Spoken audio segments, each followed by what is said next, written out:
Welcome back. I am Neeraj sir, advance classes from Silvassa Dadra Nagar Haveli. दोस्तों, मेरे विद्यार्थियों के अनुरोध पर मैं यूट्यूब पर क्लास लेकर आया हूं।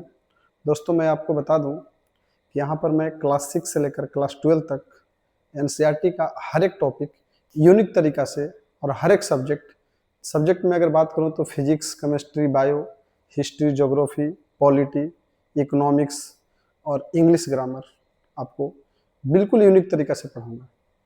दोस्तों, अगर हम बात करें इंग्लिश ग्रामर से, तो आज मैं इंग्लिश ग्रामर पढ़ाने वाला हूं आपको। इंग्लिश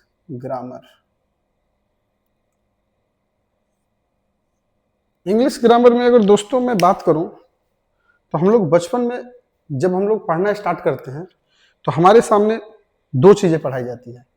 एक पढ़ाया जाता है क ख ग घ और एक पढ़ाया जाता है हमारे सामने ABCD। एक होता है हमारे सामने क ख ग और दूसरा होता है हमारे सामने ABCD। तो हम क ख ग को हम लोग बोलते हैं वर्णमाला और ABCD को हम लोग बोलते हैं अल्फाबेट।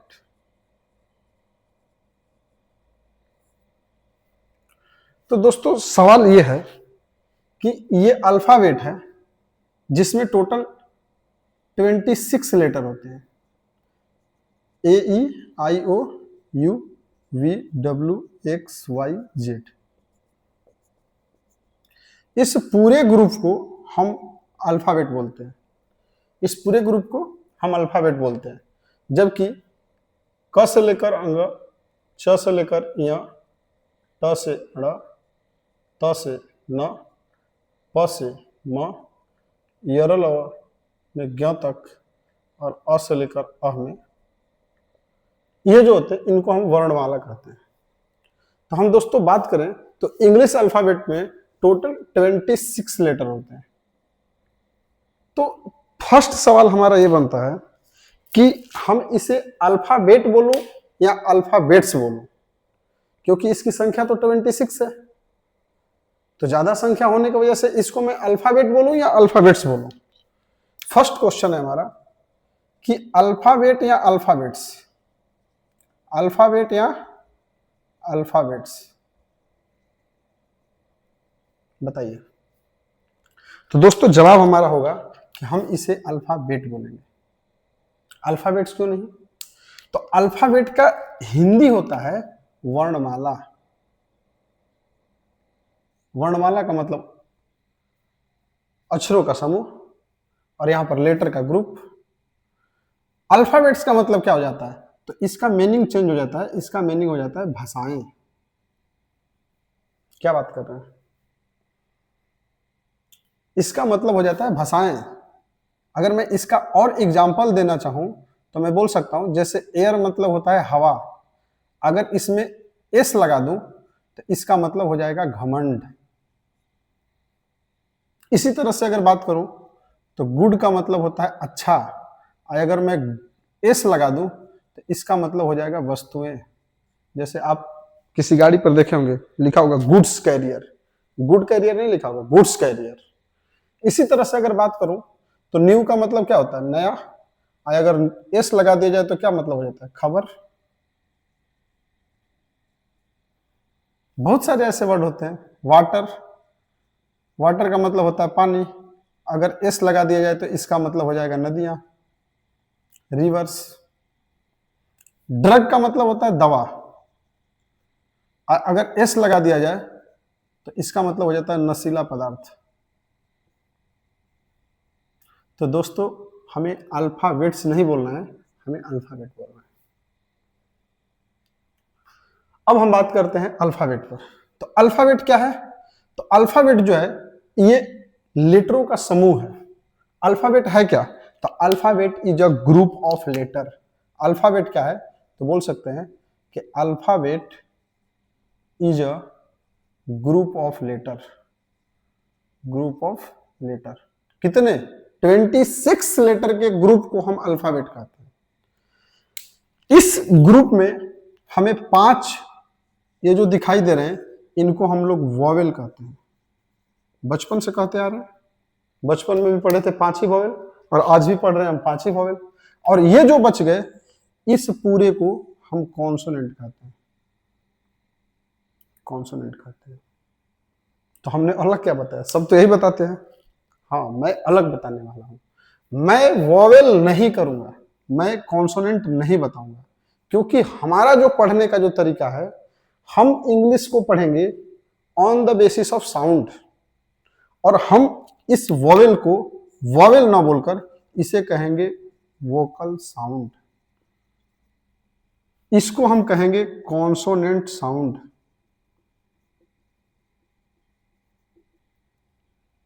मतलब ऐसा करने से क्या हो जाएगा, इसको वोवेल को वोकल साउंड और कॉन्सोनेंट को कॉन्सोनेंट साउंड करने से क्या फायदा? तो दोस्तों फायदा है, फायदा बहुत है।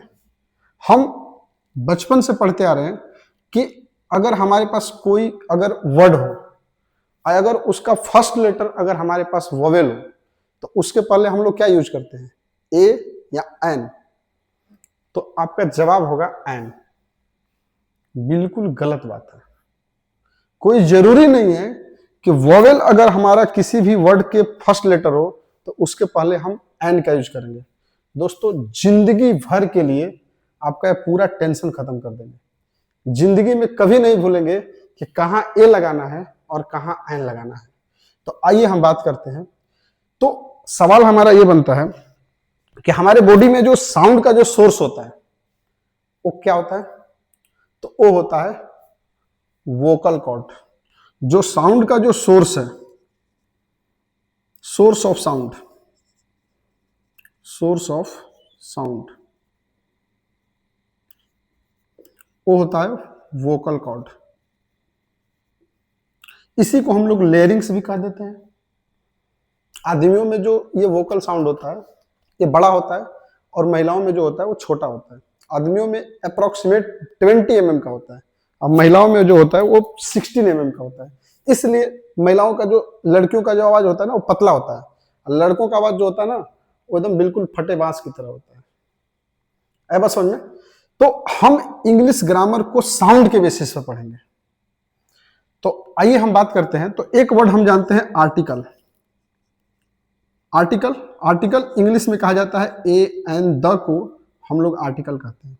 जबकि आर्टिकल की अगर मैं बात करूं तो आर्टिकल का अगर देखा जाएगा, डिक्शनरी में देखा जाएगा आर्टिकल का मतलब, तो आर्टिकल का मतलब हो जाता है वस्तुएं।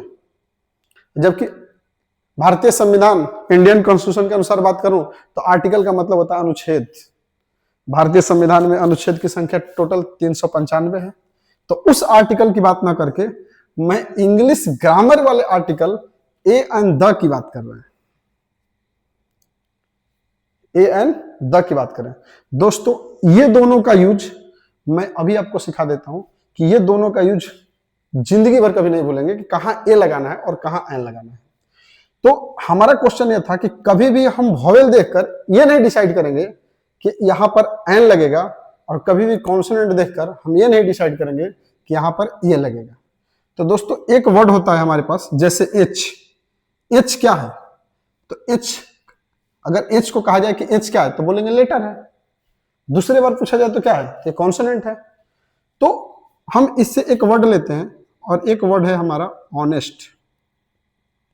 दूसरा वर्ड ले लेते हैं जिसको बोलते हैं हॉर्स। तीसरा वर्ड ले लेते हैं आवर। 3 वर्ड ले लिए। दोस्तों यहां पर ए कैसे लगाना है, एन कैसे लगाना है, इसको चेक करने के लिए आपको कुछ भी नहीं करना है, कोई ग्रामर का रूल ही नहीं पढ़ना है। आपको बस ऐसे क्या करना है कि हाथ को ऐसे आगे लाना है मुंह के पास, आपको ऐसे लाना है और फर्स्ट लेटर मतलब ऑनेस्ट को पढ़ना है और इसका पहला लेटर का प्रोनाउंसिएशन करना है। अगर पहले लेटर का प्रोनाउंसिएशन करते वक्त अगर आपके हाथ से हवा आपके हाथों में टकरा गया तो वहां ए लगा दीजिए, और अगर नहीं टकराया तो एन लगा दीजिए। समझ गए? हमने बोला है कि किसी भी वर्ड का प्रोनाउंसिएशन कीजिए, उसका पहला लेटर पढ़िए। अगर पहले लेटर पढ़ते समय आपके हाथ से हवा टकरा गया तो ए लगाइए, और नहीं टकराया तो एन लगा दीजिए। तो ये लिखा है ऑनेस्ट, पढ़कर देखिए, ऑनेस्ट, नहीं टकराया, नहीं टकराया तो इसके पहले क्या लगा देंगे, एन। ये वर्ड लिखा हुआ है हमारे पास हॉर्स, हॉर्स, टकरा गया, इसके पहले ए लगा देंगे। दूसरा हमारे पास है तीसरे नंबर पर आवर, तो आवर यहां भी टकरा रहा है तो इसके पहले भी हम ए लगा देंगे। और देखते हैं एग्जांपल, जैसे यू, यू तो वोवेल है, यू से हम लेते हैं अम्ब्रेला, यू से हम ले लेते हैं यूनियन।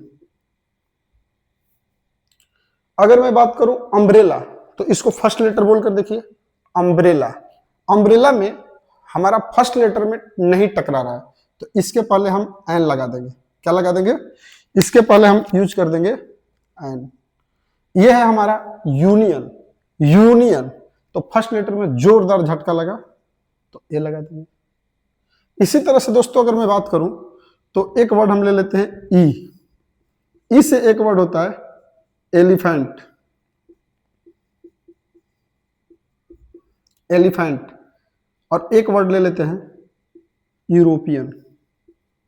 एलिफेंट पढ़कर देखिए, एलिफेंट, फर्स्ट लेटर का प्रोनाउंसिएशन कर रहे हैं तो यहां नहीं टकरा रहा है तो यहां पर हम यूज करेंगे एन।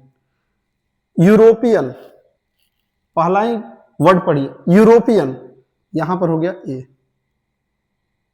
इसी तरह से ओ वोवेल है, यहां पर हम पढ़ते हैं ऑरेंज। एक पढ़ लेते हैं ओनियन, वन मैन आर्मी। तो दोस्तों पढ़ते हैं ऑरेंज, नहीं टकराया, एन, वन बहुत जोर से लगा, ए, ओनियन, ए। तो दोस्तों कहीं भी ग्रामर के रूल इसमें पढ़ना ही नहीं था कि आर्टिकल ए और एन का यूज करने के लिए हमें कोई भी ग्रामर का रूल ही नहीं पढ़ना है कि वोवेल देखेंगे तो एन लगाएंगे, कॉन्सोनेंट देखेंगे तो ए लगाएंगे, नहीं, हम पढ़ेंगे on the basis of sound. हमने साउंड को निकाला और हमने ए और एन का यूज कर दिया। दोस्तों हम बात करते हैं अल्फाबेट का, तो अल्फाबेट में हमने बताया कि टोटल 26 लेटर होते हैं। बोल सकते हैं कि there are 26 letter in English alphabet, in English alphabet, in which 5 vowel and 21 consonant, 21 consonant। तो उसी तरह से हम हिंदी वर्णमाला में अगर बात करूं तो हिंदी वर्णमाला में टोटल 52 अक्षर आते हैं। कितने होते हैं, 52। आइए गिनते हैं।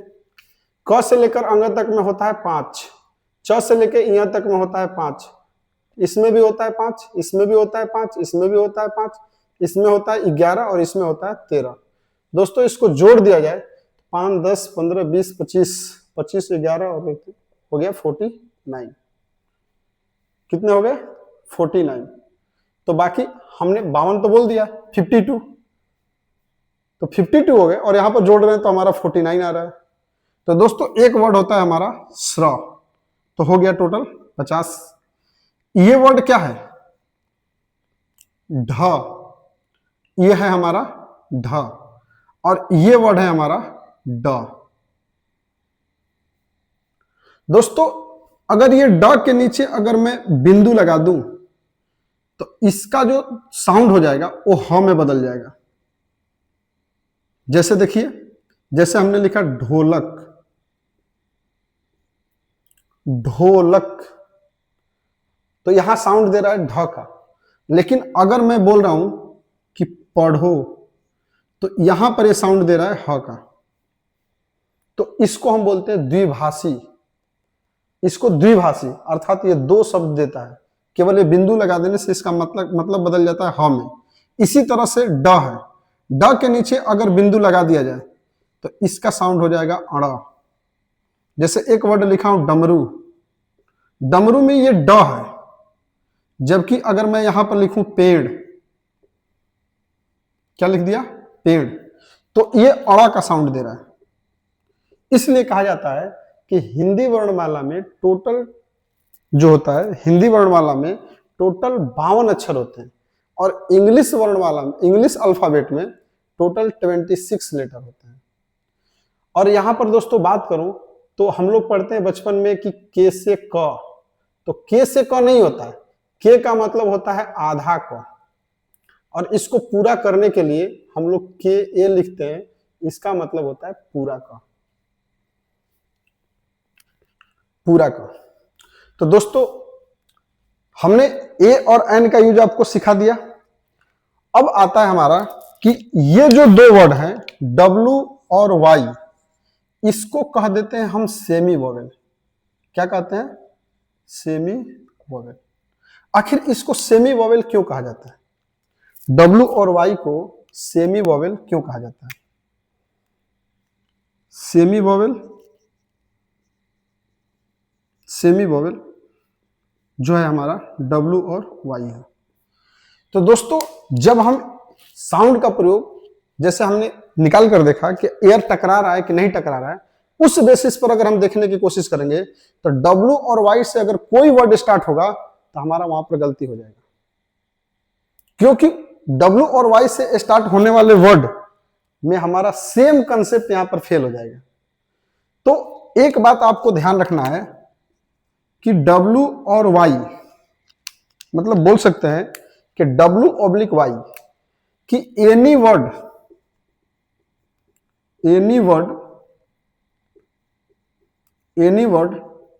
Start with W oblique Y, it take always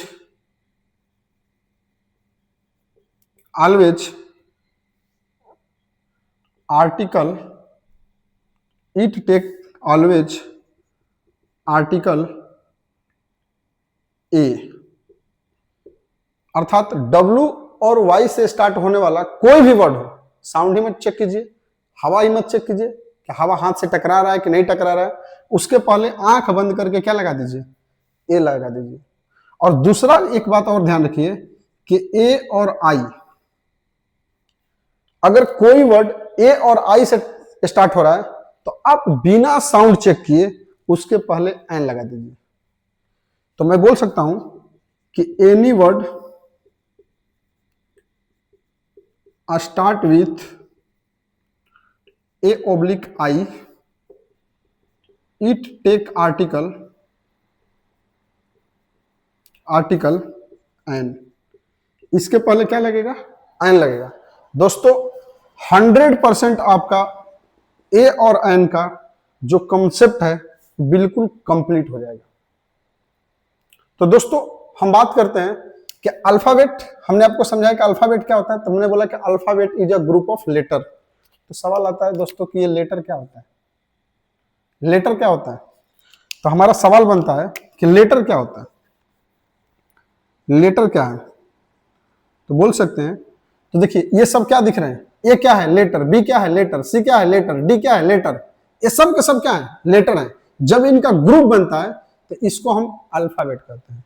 तो बोल सकते हैं कि ये इस ग्रुप का मेंबर है कि नहीं है, तो बोल सकते हैं कि letter is a part of alphabet, letter is a part of alphabet, alphabet. जैसे में ए बी सी डी, ये हमने बोल दिया, ये सब क्या है, लेटर है। लेकिन जब इस पूरे ग्रुप की बात किया जाए तो उसको हम लोग अल्फाबेट कहेंगे, अल्फाबेट्स नहीं कहेंगे। समझ में आ गया? अब इन लेटरों को अगर मिला दिया जाता है, लेटरों को जब मिलाते हैं तो हमारे दिमाग में एक इमेज बनता है, तो उसे हम वर्ड कहते हैं। क्या कहते हैं? वर्ड। वर्ड बोल सकते हैं कि वर्ड कैसे होता है। जैसे मान लीजिए कि हमने जैसे ही बोला CAT, तो आपके दिमाग में एक बिल्ली का चित्र बन गया। जैसे हमने बोला गर्ल, तो आपके दिमाग में एक लड़की का चित्र बन गया। तो वर्ड क्या होता है? वर्ड देखिए, वर्ड कोई जरूरी नहीं कि वो लेटर ही हो, कोई डिजिट भी हो सकता है, कोई अंक भी हो सकता है। उस अंक को देखने के बाद अगर आपके दिमाग में कोई चित्र बन रहा है तो समझ जाइए कि वो भी वर्ड ही है। जैसे हमने बोला 15 अगस्त, तो आपके दिमाग में झंडा फहर गया। हमने बोला 26 जनवरी, तो आपके दिमाग में तुरंत झंडा फहर गया। 2 अक्टूबर, गांधी जी दिखाई दिए। तो 2 अक्टूबर भी वर्ड है, 15 अगस्त भी क्या है, वर्ड है, 26 जनवरी भी क्या है, वर्ड है। तो मैं वर्ड का डेफिनेशन लिखूंगा, a well arrange group of letter, a well arrange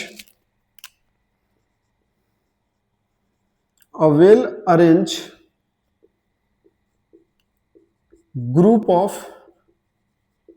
letters that make complete sense, that makes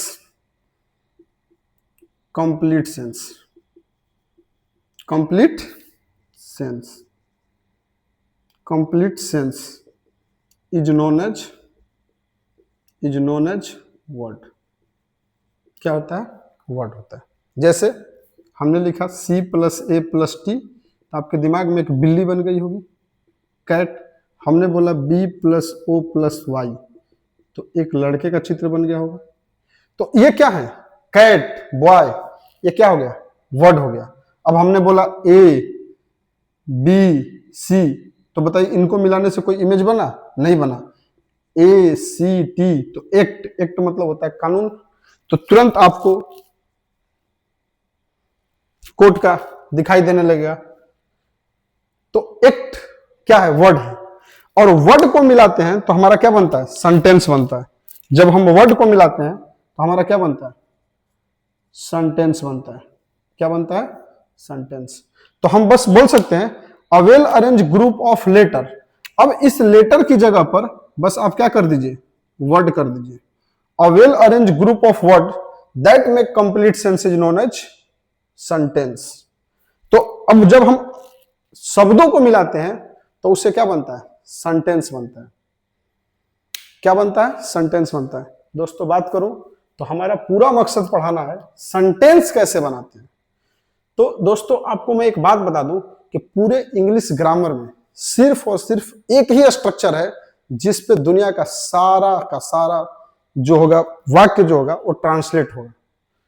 हम बोलते हैं कि दुनिया का किसी भी सेंटेंस का स्ट्रक्चर बनाने का सिर्फ और सिर्फ मात्र एक फॉर्मूला होता है, और उस फॉर्मूले का नाम है subject plus verb plus other word. Subject plus verb plus other word. दोस्तों मात्र एक स्ट्रक्चर पर हम आपको पूरा टेंस, पूरा वॉइस, पूरा नरेशन या नॉर्मल स्ट्रक्चर, कैसा भी स्ट्रक्चर हो, सिर्फ और सिर्फ मैं इसी स्ट्रक्चर पर आपको पूरा ट्रांसलेशन बता दूंगा कि आखिर बनते कैसे हैं। तो ठीक है, आज के लिए इतना ही। मिलते हैं अगले वीडियो में। पसंद आया हो तो लाइक कर दीजिएगा।